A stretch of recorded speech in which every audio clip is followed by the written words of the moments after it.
Mire, la verdad, gozoso, pueden sentarse. Aprovecho para saludar a los invitados, a las personas que nos visitan por primera vez. Y bueno, a los de casa, a la familia, un fuerte abrazo. La verdad, bastante gozoso, bastante contento por lo que Dios ha venido haciendo en todo este tiempo y por lo que nos permite hacer en este día, porque es su misericordia la que nos permite estar reunidos en esta mañana. Es su amor, es su bondad, es su justicia. Esta predicación, la verdad, tiene una característica quizás un poco distinta por el tema que se trata. Y por eso yo voy a hacer una oración. Usted se puede quedar sentadito, pero yo voy a hacer una oración de todo corazón. Amén. Padre, en esta hora, Señor, yo sé que tú estás obrando, que tú estás, Señor, tocando los corazones, Señor, de mis hermanos, de la familia de la fe. Señor, yo sé que esta predicación, este tema, así como lo es conmigo, Padre, lo es con tus hijos, Señor, con esta congregación. Señor, este mensaje, Padre, que tú quieres nutrirnos, Señor, con el que tú quieres, Señor, transformar nuestras vidas, Señor, nosotros disponemos nuestro corazón, disponemos, Padre, para abrir nuestra mente. Nuestros pensamientos son abiertos, más allá de lo que podamos vivir en este momento, poder abrir nuestra mente y poder ver las grandes obras que quiere hacer el Señor con nosotros y a través de nosotros. Amén. En el nombre poderoso de Cristo Jesús, yo sé de que esta generación es de victoria y la siguiente también es de victoria. Esta predicación lleva por nombre genealogía, nombre bien extraño para la predicación, porque generalmente no se encuentra este tipo de, digamos, de mensaje, pero la palabra nos enseña de que toda la escritura,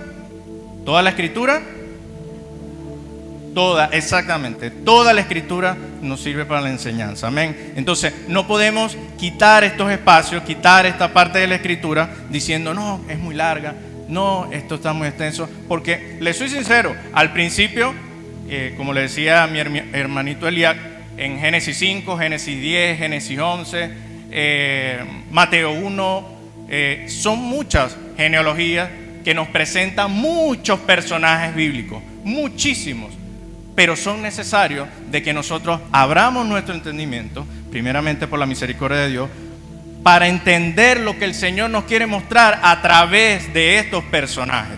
No lo podemos saltar, porque ciertamente nuestro Señor y Redentor, nuestro Señor Jesucristo, nos brinda ahora de una nueva vida, pero tenemos que ver también anteriormente, de acuerdo a nuestros antepasados, de acuerdo a lo que pasó anteriormente, cómo el Señor nos ha venido bendiciendo a través de cada personaje y cómo quiere de que nosotros también seamos de bendición para las futuras generaciones. No solamente quedarnos con lo que Dios está haciendo con nosotros, sino abrir nuestro corazón y nuestra mente para lo que viene, que eso muchas veces es lo que tenemos cierta falla ahí, porque decimos, bueno, me quedo con lo que de pronto Dios está haciendo conmigo, que está bueno. Es interesante, es grande lo que el Señor hace con nuestras vidas. Pero cuando nos llaman a amar al prójimo, nosotros debemos ver no solamente nuestra gente cercana, nuestra familia, sino amar al prójimo significa incluso al vecino, a las personas que están a nuestro alrededor, en el trabajo, en la universidad, en el liceo, y todos. Y eso es lo que te invita, en parte, esta predicación, de que nosotros podamos ver más allá de lo que nosotros vivimos en este día. Amén. Para empezar, vamos a decir el origen de genealogía de la palabra genea, generación o raza, logos de estudio o discurso. Estamos hablando de que es el estudio de la generación, estudio de la raza. Amén. También conocida como historia familiar. Es el estudio y seguimiento de la ascendencia y descendencia de una persona o familia. Hay muchos ejemplos que quiero compartir. Le voy a compartir 10 para no ser muy extenso. pero le quiero nombrar desde el menos hasta el más. Voy con estos personajes. Sem, de 600 años, hijo de Noé. Lamet, de 777 años, padre de Noé. Malaleel, 895 años, bisnieto de Adán. Enos, 905 años, nieto de Adán. Cainán, 910 años, bisnieto de Adán. Set, de 912 años, fue el tercer hijo de Adán y Eva, ancestro de Noé. La genealogía de Set es importante en la continuidad de la humanidad después del diluvio, para que vayan teniendo una idea por dónde va esta predicación. Adán, 930 años, ancestro de todos. Noé, 950 años. Noé tenía 600 años cuando comenzó a construir el arca y 700 cuando las aguas del diluvio cubrieron la tierra. Yareb, 962 años, padre de Enoc. Enoc, padre de Matusalén. Matusalén, 969 años, hijo de Enoc, padre de Lamec y abuelo de Noé. ¿Por qué te menciono estos personajes? Cuando hablamos de estos personajes decimos de que cada uno cumplió un propósito en el tiempo. Incluso muchísimos años pasaron para que el Señor pudiera obrar en ellos. Y aún así, en algún momento murieron. Y muchas de las promesas del Señor fueron cumplidas o han sido cumplidas y serán cumplidas a través de su descendencia. Y es lo que nosotros tenemos que estar abiertos a ello, a esa posibilidad. Me parecía bastante interesante el testimonio que hablaba nuestra hermana Yolive, porque ella decía algo que es muy cierto. Dios sigue siendo Dios, así no haya obrado en Eva, así no haya sanado, es lo que estaba comentando nuestra hermana, seguía siendo Dios.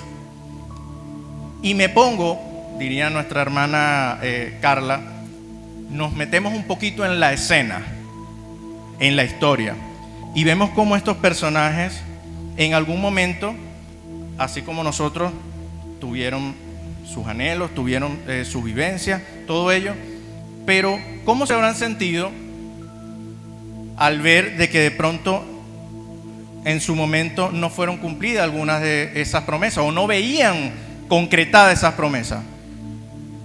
Y eso me lleva inmediatamente a Abraham, padre de la fe, y así como Abraham, muchas personas. Por eso quiero decirle a mi hermanito Elías, porfa, en Hebreos 11, 13, para resumir un poquito lo que es para resumir un poquito el capítulo, lo que sentía Abraham en su corazón, mantenía esa fe, mantenía esa esperanza, esa confianza. Y hay muchos personajes que mantenían también esa esperanza. Y nos dice la palabra, conforme a la fe murieron todos estos sin haber recibido lo prometido, sino mirándolo de lejos y creyéndolo y saludándolo y confesando que eran extranjeros y peregrinos sobre la tierra. El siguiente, hermano. Porque lo que esto dice claramente dan a entender que buscan una patria. El siguiente. Pues si hubiesen estado pensando en aquella de donde salieron, ciertamente tenían tiempo de volver. Vamos a dejarlo hasta ahí. Pero lo que te quiero mostrar es de que la esperanza y la fe de ellos traspasaba lo que ellos podían ver en ese momento. Y es lo que hoy nos sirve de testimonio. El testimonio de ellos, que así no veían cumplida su promesa en ese tiempo, ellos tenían la fe y esperanza de que en algún momento se iba a cumplir en el Señor. Y es una lucha de que nosotros muchas veces tenemos hoy en día, porque por el afán, por las cosas del día a día, muchas veces queremos que Dios nos responda así de rápido. Y no funciona así, porque es parte de respetar la soberanía de Dios, que duele, como mi hermana Yulibe lo estaba diciendo. Ahí está un testimonio claro, duele muchas veces, es fuerte, es doloroso, es triste, pasamos por aflicciones. No es mentira, o sea, pasamos por eso. Pero sobre todas las cosas, el entender que soberano es Dios, que si lo cumple bien, gloria a Él, y si no lo cumple en nuestro tiempo, lo que tenemos pensado nosotros, también está bien. Y eso nosotros debemos internalizarlo en nuestro corazón. Hay muchos ejemplos, hermanos. Hay muchas cosas que de pronto estamos esperando. Reconstrucción de nuestra familia. la vuelta de un hijo a la casa de papá, a la congregación. Son muchos ejemplos que nosotros estamos viendo. Las finanzas, el ver la finanza, el empleo. Son muchas cosas que nosotros estamos esperando en el Señor o que de pronto anhela nuestro corazón. Pero el Señor es en el tiempo de Él y no el de nosotros. Y muchas veces eso nos choca.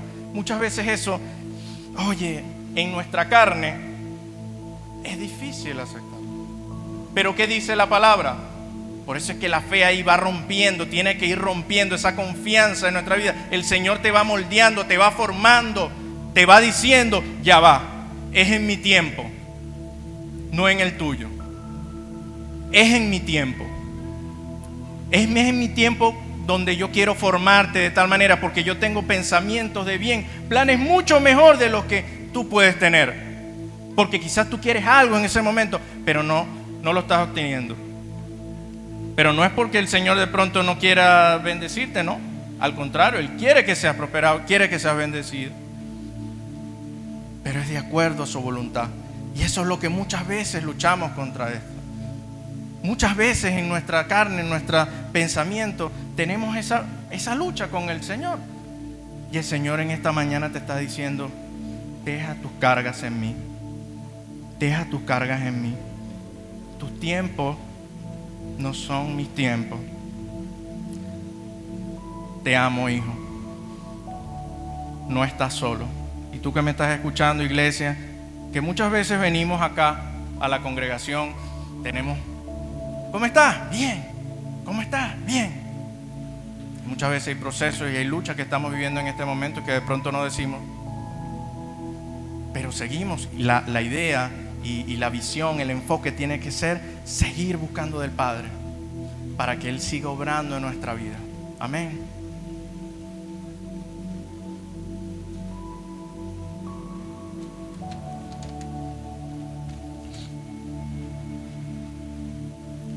Como decíamos hace un rato, la palabra de Dios es inerrante y toda ella es inspirada por Él, incluso las listas genealógicas. Ciertamente son extensas y no las podemos mencionar todas por factor tiempo, pero como les decía, tenemos Génesis 5, Génesis 10, Génesis 11, Primera de Crónica 1:9, Mateo 1 del 1 al 17, Lucas 3, 23 al 38. Pero ¿por qué son importantes estas listas genealógicas? ¿Por qué son? Cortamente o rápidamente vamos a hablar de ello. Identidad y herencia, lo primero. Establecer la identidad de las personas mostrando su linaje y herencia. Es relevante que en el contexto del pueblo de Israel, donde la pertenencia a una tribu específica tenía implicaciones sociales, religiosas y legales. A ver, en esta parte, rápidamente, o sea, nos están hablando de que no es que son personajes que tú estás aquí y no hay antepasado. No, hay personajes bíblicos que nos dan a entender que hay una línea genealógica y nos están dando esa información a través de la palabra para que tú vayas revisando y que no creas que es como una película de cine de Marvel o de DC, sino es de que realmente el Señor ha obrado en muchísimas personas y es lo que nos permite en esta mañana estar acá compartiendo. Historia y contexto. La genealogía proporciona un contexto histórico que ayuda a los lectores a comprender la narrativa bíblica. Al conocer las conexiones familiares, se pueden entender mejor los eventos y relaciones entre personajes bíblicos. Número 3. Cumplimiento de profecía. Demostrar el cumplimiento de profecías. Ejemplo, se registra la línea de David para mostrar que Jesús es el Mesías prometido, descendiente del rey David. Número 4. Legitimidad, validar derecho al trono o autoridad. Ahí entra la parte de linaje, sobre todo en el ámbito de reyes y líderes. Valor espiritual, la soberanía de Dios. Como les decía, no se trata de personajes sacados de la nada, no, sino es de que Dios a través de estos personajes ha estado obrando y su soberanía ha estado cumpliéndose en cada uno de ellos. Cada uno de estos personajes ha sido un instrumento de bendición en cada uno de sus tiempos. Amén. Pero yo me pudiera detener en muchos casos, en muchos ejemplos, para indicar, digamos, cuál ha sido la influencia de una generación en otra.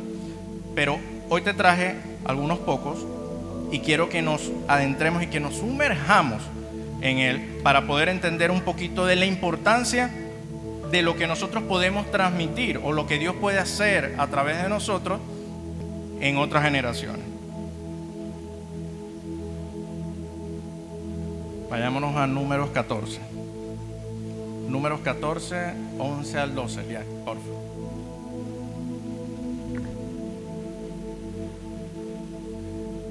Y Jehová dijo a Moisés: ¿hasta cuándo me ha de irritar este pueblo?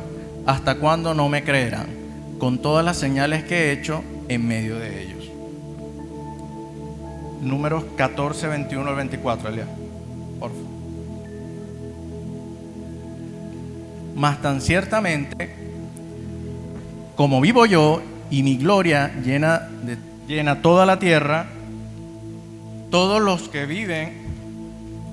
vieron mi gloria y mis señales que he hecho en Egipto y en el desierto, me han tentado ya 10 veces y no han oído mi voz. No verán la tierra de la cual juré a sus padres, no ninguno de los que me han irritado la verá.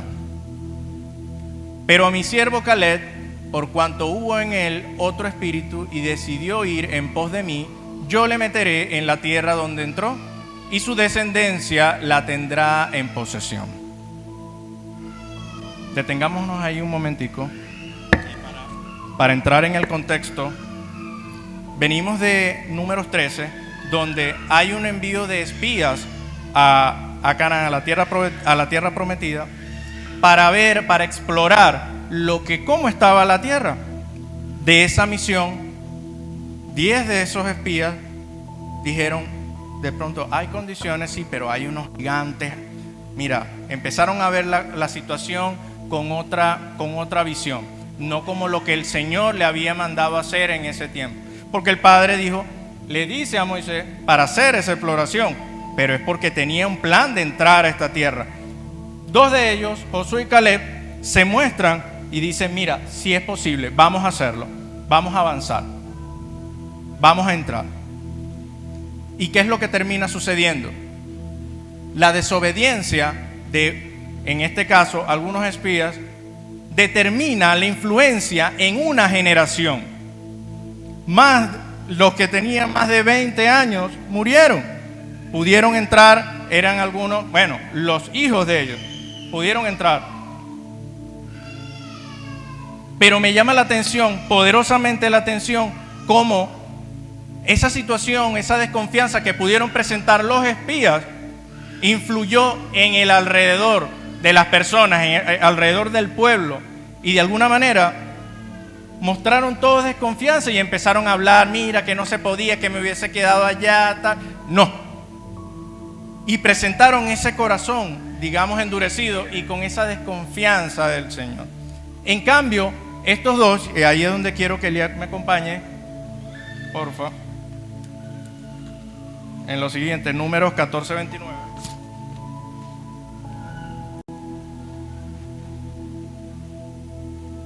En este desierto caerán vuestros cuerpos, todo el número de los que fueron contados de entre vosotros, de 20 años arriba, los cuales han murmurado contra mí. Vosotros a la verdad no entraréis en la tierra, por cual alcé mi mano y juré que os haría habitar en ella, exceptuando a Caleb, hijo de Jefone, y a Josué, hijo de Nun. Dame el 31, por favor.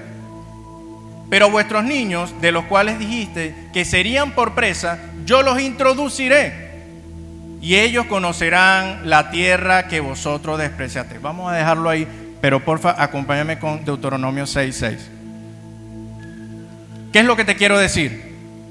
Hay una influencia, así como hay un trato, ya había advertencia de esto, que el Señor en Éxodo 25, donde habla de que ya le decía al pueblo de que no le gustaba que idolatraran otras cosas y que podía visitar a los hijos, a los nietos y a los bisnietos de aquellos que lo aborrecían. Había ya esa advertencia, pero aún así en el pueblo seguía esa desconfianza. Hay una lucha con la carne y nosotros podemos, hoy en día, podemos ver que también hay esa lucha de la carne con algunas cosas de las cuales estamos luchando. Pero el beneficio, la bendición que hoy tenemos en Cristo Jesús es que tenemos a su Espíritu Santo con nosotros.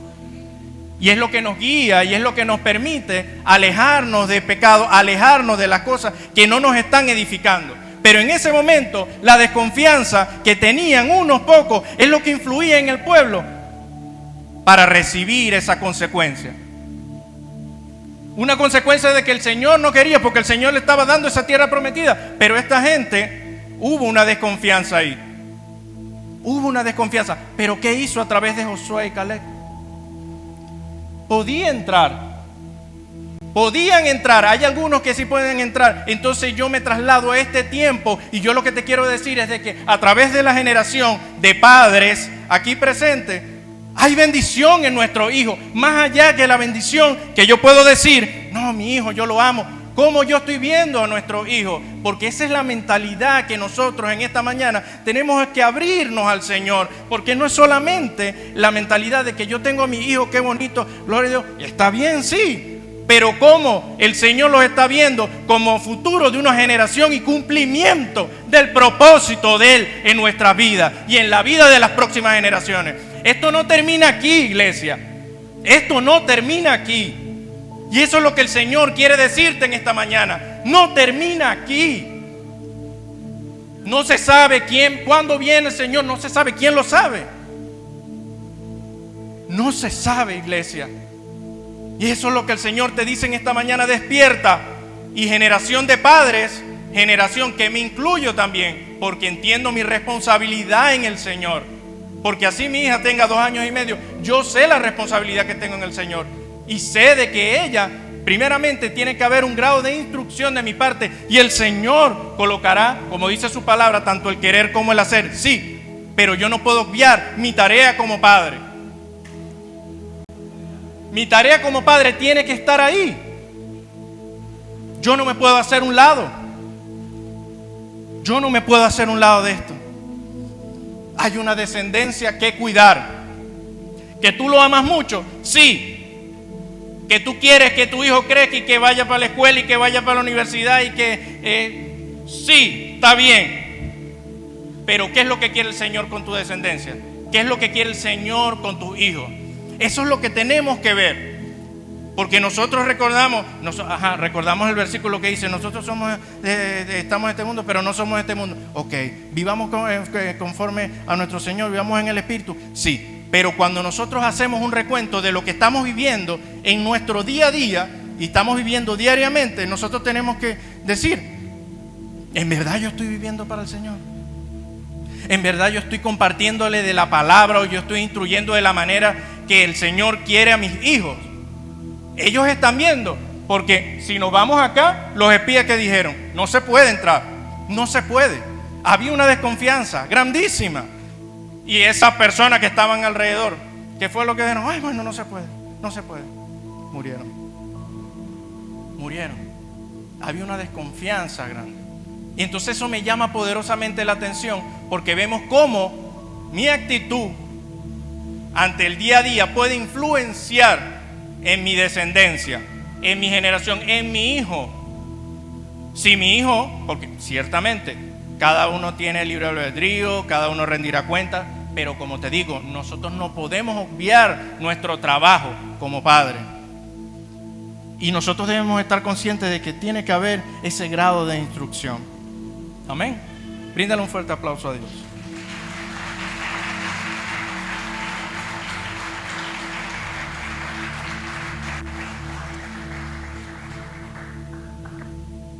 El Señor quiere que tu descendencia sea bendecida.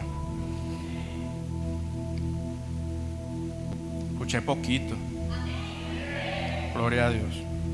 Es importante, hermano. Hay promesas, como lo vimos desde el comienzo, que vemos que sí, el Señor va cumpliendo en el camino. Pero hay otras de que ellos abrazan, como dice también nuestros antepasados, abrazaron desde lejos. Ellos confiaron de que el Señor haría. Fue tan grande su fe y el testimonio que nos brindaron, que nos permite a nosotros ver cuál es el listón. Cuán grande tiene que ser mi fe. Por eso es que no es solamente de la boca para afuera, sino también vivirlo. Y te entiendo que muchas veces hay inconvenientes en la familia, hay cosas que de pronto con nuestros hijos, hay cosas que vivimos que de pronto nos toca reflexionar, humillarnos ante Dios, nos toca decir: Señor, ¿cómo hago? Guíame, Padre. Te puedo entender, pero sobre todas las cosas tener esa confianza, esa esperanza de que el Señor hará de nuestra descendencia como Él quiere, de acuerdo a su voluntad. Que no se apague esa confianza que nosotros tenemos en Él, que no se apague esa fe.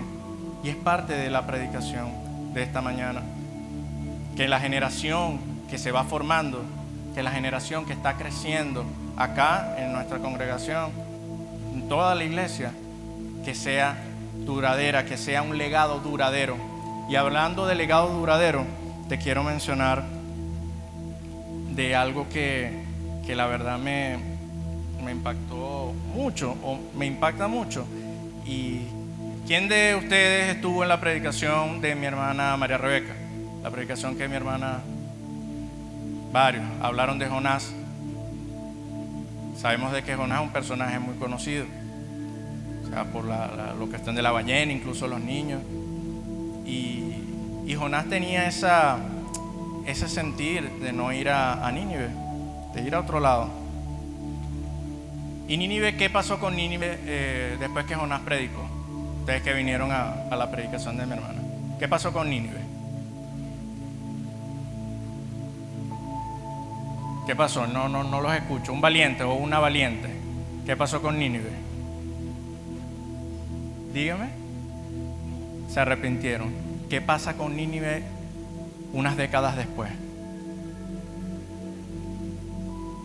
Unas décadas después. Nínive, ciertamente hay un proceso de arrepentimiento. Pero ¿qué pasa con Nínive décadas después? Nínive es destruida, hermano. ¿Impacta o no impacta? Porque hay un proceso de arrepentimiento, pero hay generaciones, porque eso, cuando vas a un estudio más detallado de la palabra, y lo puedes encontrar en Nahum, para que no veas que no lo estoy sacando de la nada. Nínive es destruida, en Nahum 1, puedes buscarlo, Eliac, sí. Pero lo que te quiero decir es de que los estudiosos y los teólogos tienen ese indicio, de acuerdo a la palabra, de que no hubo esa formación, ese grado de instrucción de una generación a otra. De esa generación que se arrepintió, décadas después fue otra generación la que no obedeció a lo que el Señor estaba queriendo hacer con la generación anterior y terminó siendo destruida. Terminó siendo destruida, mi hermano. Y eso nos invita a nosotros a reflexionar y pensar en esta mañana ya casi tarde, de que nosotros podemos crecer, sí, anhelar crecer en el Señor, seguir buscando de Él nosotros personalmente, pero cuando no cumplimos esa tarea de llevar el mensaje o de instruir a la próxima generación, estamos fallando en eso. Hay un fallo ahí. El Señor quiere, sí, quiere bendecirte, sí, está bien, pero es necesario de que nosotros ampliemos nuestra mentalidad, nuestros pensamientos, y que empecemos a ver que mi hijo no es solamente por ahorita el proceso de formación, sino lo que el Señor quiere hacer en futuras generaciones para que se pueda seguir compartiendo el mensaje y las buenas nuevas de salvación. Las buenas nuevas de salvación. Por eso desde el principio te decía, el pensamiento no tiene que ser solamente trancadito aquí, cerradito, lo que yo estoy viviendo, lo que yo estoy pensando en esta mañana, no, o lo que yo tengo ahorita como familia, sino a quién yo le estoy dando las buenas nuevas. Yo te soy sincero y yo pienso, ya el Señor ha estado ahí trabajando en ello. ¿Dónde está Marcelo? Marcelo, hermano, en el nombre de Jesús tú tienes que ser una persona que el Señor abierta o dispuesto ese corazón para que pueda obrar. Quién sabe, Marcelo después lo vemos como líder de jóvenes.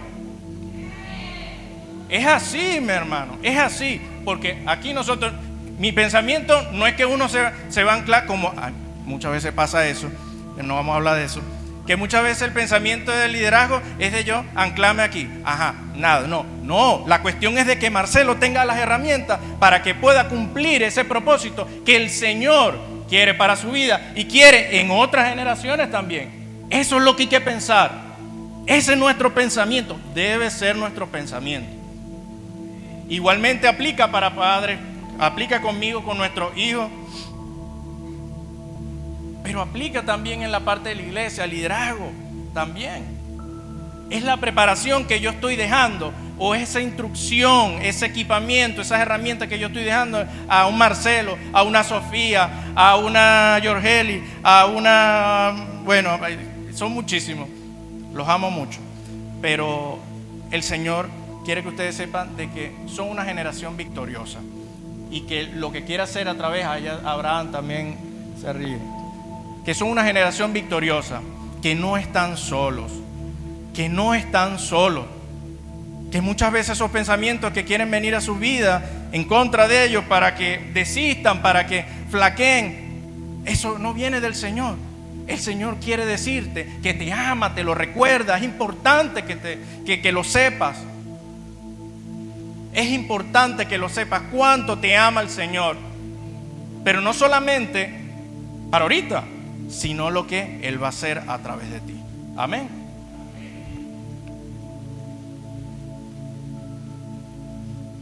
Eso me lleva a varias preguntas. ¿Qué estamos enseñando a nuestros hijos? ¿Cuál es el compromiso con Dios para tener una descendencia instruida? No se trata de mandar a mis hijos a reunión de Jones o Kicks. Y esto lo digo con mucho amor y mucho respeto. Porque ciertamente cada uno sabe los roles y las responsabilidades que tenemos. Pero la instrucción viene desde casa.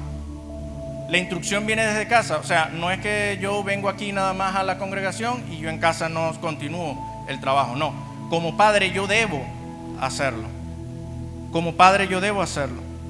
Y muchas veces no lo hacemos, tenemos que ser sinceros, por el trabajo, por las cosas que tenemos que hacer. ¿En qué momento yo le estoy dedicando a mi hijo, a esta generación, para que pueda seguir siendo formada en el Señor?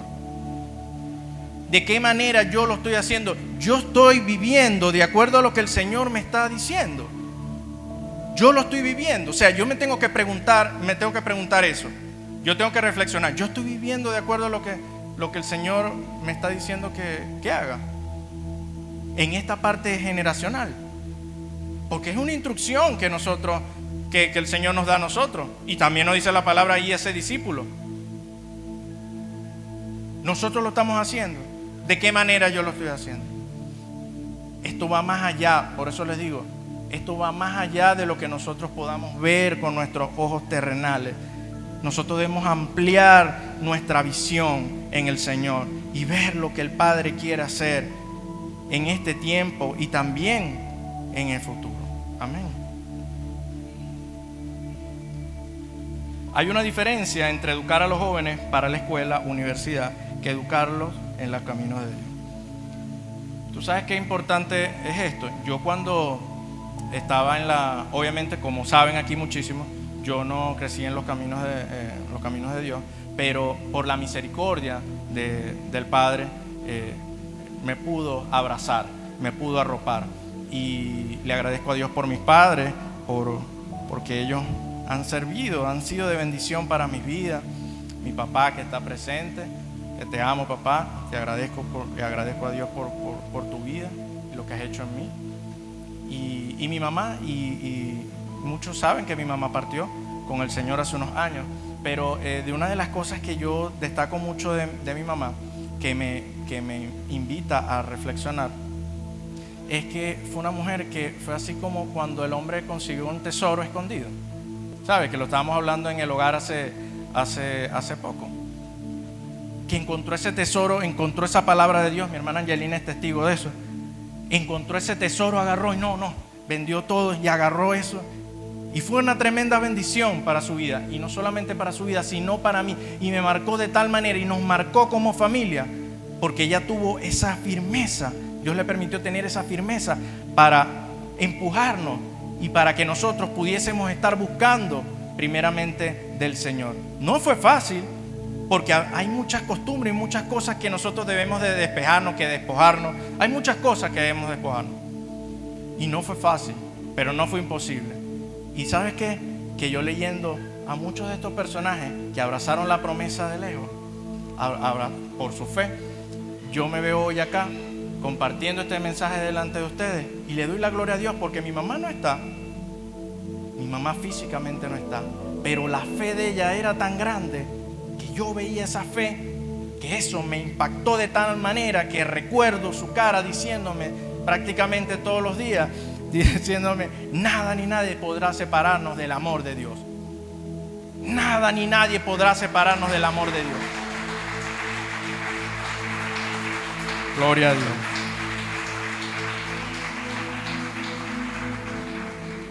Y esa fe que ella tenía, ella buscó que nosotros absorbiéramos de eso, que viéramos ese ejemplo. Y es a lo que no, ¿sabes? Te estoy compartiendo este mensaje y es a lo que somos llamados, a ser esos multiplicadores de esa fe con ese testimonio. Como te decía, nosotros, o yo personalmente, yo no la tengo físicamente, pero yo sé de que esa enseñanza que ella pudo brindarme a través de la palabra sirvió para que yo pudiera estar compartiendo este mensaje. Gloria a Dios por eso. Qué bonito es el Señor. Qué bonito es el Señor, que a pesar de no tenerla físicamente, ella sigue estando presente con ese testimonio que me pudo brindar. Amén.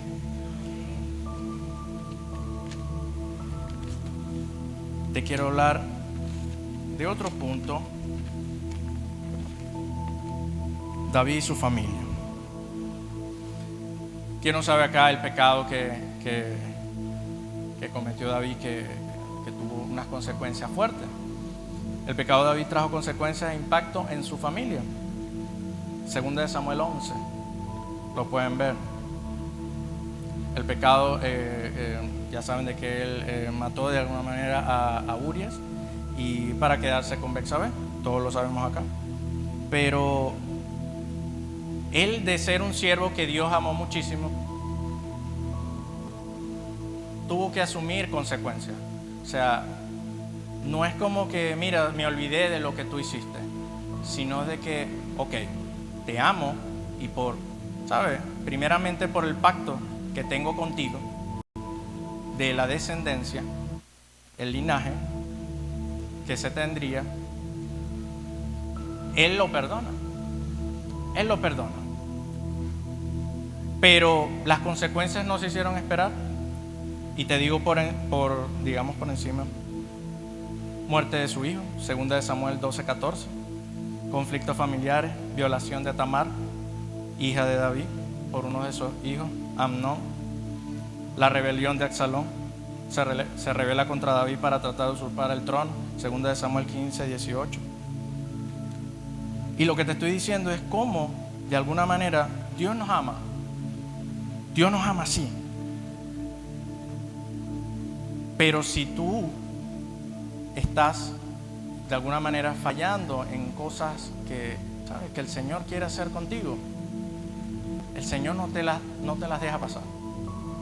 El Señor te alecciona. Porque sí es cierto, Dios es amor. Dios es amor. Pero también, como padre, a su hijo corrige. Y eso es lo que nosotros debemos tener en cuenta, y tenemos de tener ese temor en nuestro corazón. No miedo, porque uno no le puede servir o buscar de Dios por miedo. Pero sí tener en cuenta de que cuando estamos también en estos caminos, el Señor nos va formando y nos va disciplinando conforme a nuestra conducta. Y no podemos colocarlo a un lado, esta enseñanza. Porque he escuchado muchas veces que dicen: no, Dios es amor, tranquilo que Dios es amor. No, mi hermano, sí, yo sé que Dios es amor, pero hay una tensión. Si no nos ajustamos, nos van a ajustar. Esa es la verdad. Y sería mentiroso si no te lo recuerdo en esta mañana.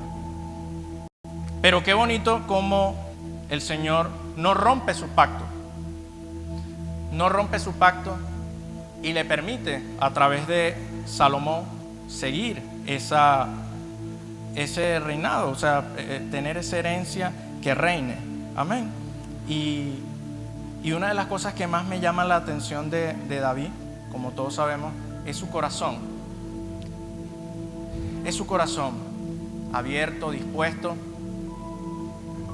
y que a través de su hijo Salomón se cumplen muchas de las promesas. El Señor, prácticamente tratando con David, de pronto no le permite la construcción del templo, pero a través de su hijo Salomón lo hace. Pero David, con todo y eso, agarra y le dice, ora por su hijo Salomón, y dice, ayúdalo, Señor, y le trata de, primeramente con el pensamiento en el Señor, recoge todos los materiales, oro, metales preciosos, todas esas cosas, para que su hijo pueda culminar y seguir el trabajo que quería hacer el Señor en esa próxima generación.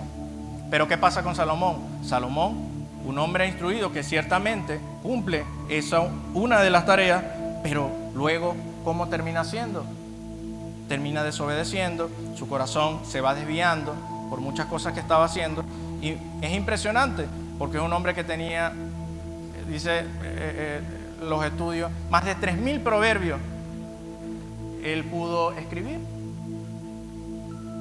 Y aún así, con tanta sabiduría, de alguna manera hubo una desobediencia en su corazón que no le permitió aprovechar de todo lo que el Señor quería para su vida. No lo pudo aprovechar. Nos lleva también a reflexión eso, porque tú puedes saber mucho de la palabra, pero que tú hoy sepas, que tú hoy reconozcas de muchas, no me da a mí entender, y bíblicamente no es así, no es correcto, de que tú en 1 año o 2 años no puedas tropezar y te puedas apartar. ¿Es lo que quiere Dios? Dios no lo quiere. Dios no lo quiere. Pero por eso somos llamados a guardar nuestro corazón día a día, buscar de la palabra, orar, ir llenándonos de Él. O sea, es un trabajo diario, no es una cuestión de que lo hago ahorita y lo descuido después. No, sino es que diariamente nosotros debemos ir buscando de esa intimidad y esa comunión. Por eso yo le decía unas semanas atrás a los jóvenes, a los muchachos, esto es una cuestión primeramente de intimidad, de comunión, y que todo lo demás que se pueda realizar, ya sea en la parte de teatro, la parte de danza, la parte coreográfica, todo lo que nosotros podamos hacer sea secundario, porque primeramente tiene que haber una formación, porque hay un legado que dejar, hay un legado que debe ser duradero, y no solamente pensar en el momentico. No, así no son las cosas. Dios quiere plantar una semilla fuerte en tu vida, que dé fruto, ese árbol que sea fructífero. Eso es lo que quiere el Señor hacer. Y los jóvenes estamos llamados a eso. Estamos llamados a eso. Y sé de que Salomón, como le estaba diciendo, para no desviarme mucho del tema, Salomón tenía esa porción del reino, pero una porción lamentablemente perdió el resto. Y lo hace a través de la descendencia, esa pérdida de su hijo Roboam, que es aún más triste, pienso yo, porque ya él estaba siendo advertido de que iba a perder parte del reino, y que a través de su hijo Roboam iba a pasar esas situaciones. Se divide el reino del norte, el reino del sur, la cosa se complica más, se empieza, como dice, a engalletar, diríamos acá. Hay una consecuencia. Hay consecuencias de no buscar primeramente cumplir con el Señor, pero no solamente para nuestras vidas personales, sino para nuestros hijos. Y eso también te recuerda el Señor. No es solamente la lucha que estás teniendo tú en esta mañana por superar cosas pecaminosas, sino que también tú tienes que entender, y tenemos que tenerlo en cuenta, de que, ok, yo estoy trabajando en esta situación por amor a Dios, pero yo también tengo que ver de qué manera yo estoy comportándome, o qué está viendo mi hijo, o qué está viendo mi hija de mí. ¿Qué está viendo? ¿De qué manera yo estoy fallando, o de qué manera yo estoy cumpliéndole al Señor? Mi hija o mi hijo lo está viendo. Nos llama a nosotros a un mensaje, a un recordatorio poderoso. Y una de las cosas que yo, cuando leo de la palabra, me ha llamado poderosamente la atención, es esa actitud que tenía David en cuanto a las ofrendas, en cuanto a las finanzas. Y cómo Salomón, su hijo, ¿sabe? Él, a través de la descendencia de David, puede construir después el templo. Pero una de las cosas, si yo lo traslado a este tiempo, es: ¿estamos nosotros ofrendando como el Señor quiere que ofrendemos? ¿Estamos diezmando como el Señor quiere que nosotros diezmemos? Me llama mucho la atención eso, porque ciertamente yo no te voy a hablar el evangelio de la prosperidad como en muchos sitios que desvirtúan lo que es el evangelio, no te lo voy a decir, pero lo que quiero que entiendas es de que David, con su corazón dispuesto, pudo en otras áreas de su vida, pudo ser eficiente y pudo ser obediente al Señor. Y en esa parte de las ofrendas, en esa parte del dar, fue como ese instructor para las personas que venían luego en su descendencia con respecto al dar. Y si yo lo traslado aquí a este tiempo, yo sé de que primeramente cuando yo ofrendo, cuando yo doy, primeramente es para el Señor, pero yo también tengo que tener en cuenta que también a través de las ofrendas y de lo que yo estoy dando, yo estoy bendiciendo a mis hijos. Yo estoy bendiciendo a mis hijos y yo muchas veces me olvido de eso. O sea, te digo olvido de que todos pues nos olvidamos de esto. Nos olvidamos de esto, hermano. Y hay una bendición ahí de provisión para nuestra vida y para nuestra familia. Porque de alguna manera yo no cumplo lo que el Señor también me está diciendo que haga. Porque el corazón de David era de adorador, el corazón de David era de dar la gloria a Dios. Pero también lo honraba con lo que tenía materialmente.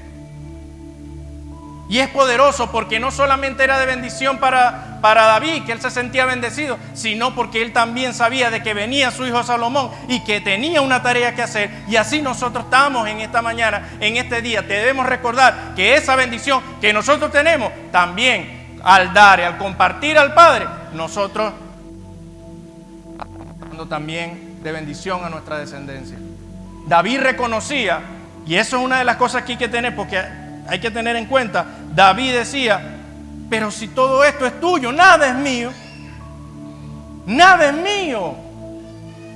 Nada es mío. Y en nuestros corazones muchas veces, Dios, no, esto es mío. ¿Tú no viste el meme, el video por ahí que el hombre saca un billete y dice, no. Ya lo he visto. Es una lucha y el Señor muchas veces va trabajando con ellos, pero tiene que haber un reconocimiento en nuestro corazón. Y tiene que haber un reconocimiento en nuestra vida, en nuestra familia, y decir: Señor, yo te estoy dando conforme a lo que tú me estás brindando. Yo te estoy dando, Señor. Padre, enséñame a dar. Señor, enséñame a ofrecer, Padre amado, lo que trata con mi corazón para darte lo que te mereces, Dios mío, porque nada es mío, nada es mío, nada es mío. Y así tú verás cómo el Señor trabaja primeramente en ti y también eres de bendición para tu familia y para tus hijos. Amén.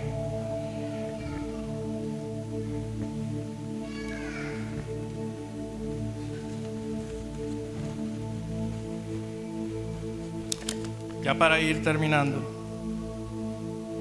quiero hablarte de Rahab.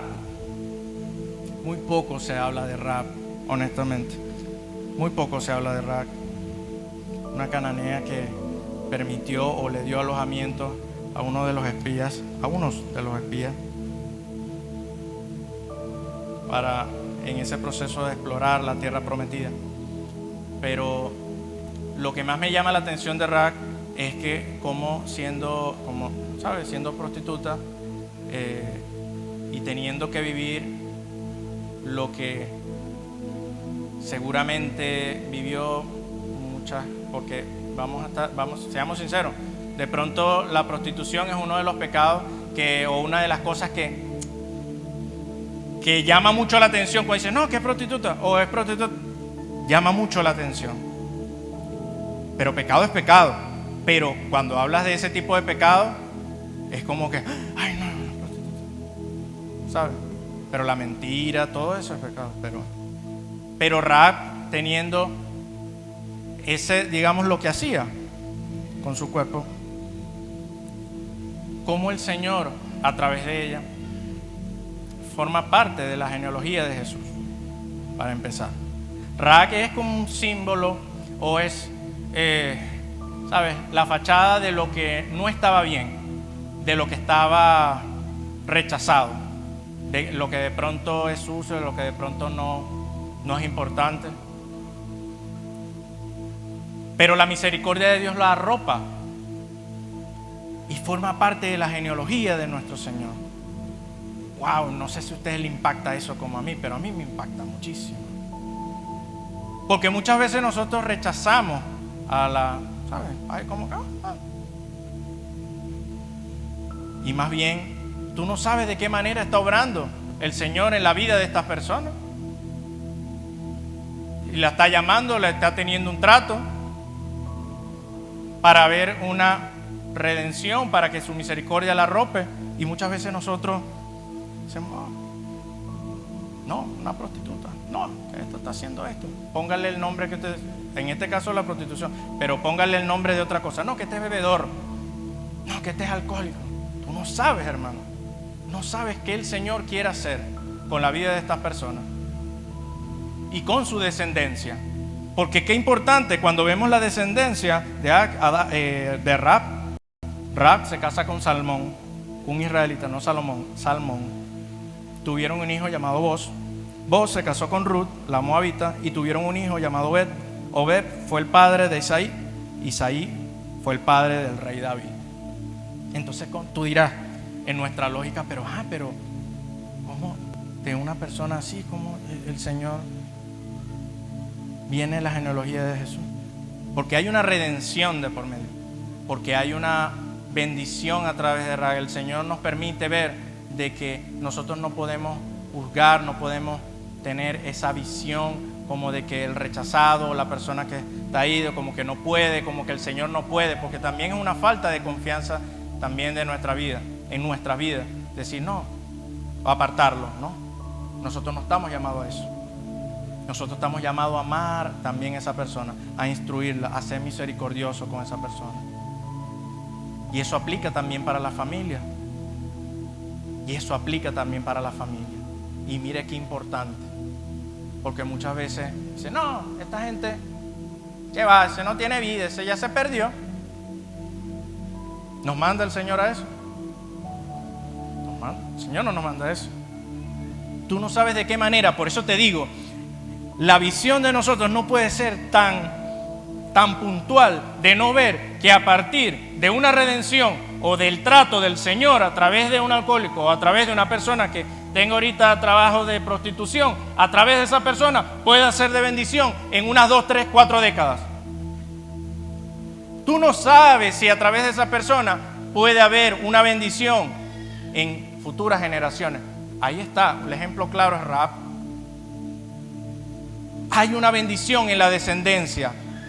El Señor muestra de su misericordia y permite que a través de Raab venga nuestro Padre.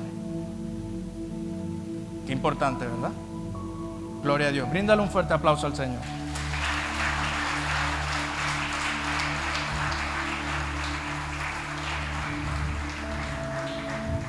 ¿Qué nos dice Santiago 1:12? Hermano Elías, por favor.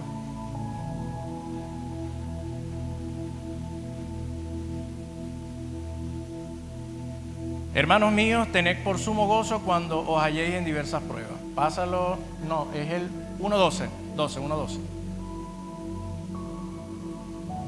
Bienaventurado el varón que soporta la tentación, porque cuando haya resistido la prueba recibirá la corona de vida que Dios ha prometido a los que le aman. El siguiente.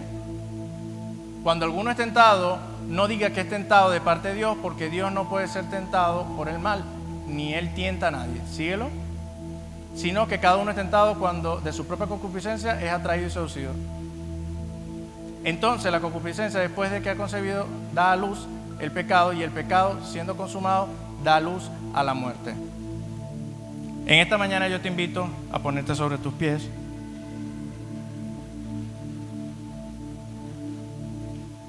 Y a decirte, y a recordarte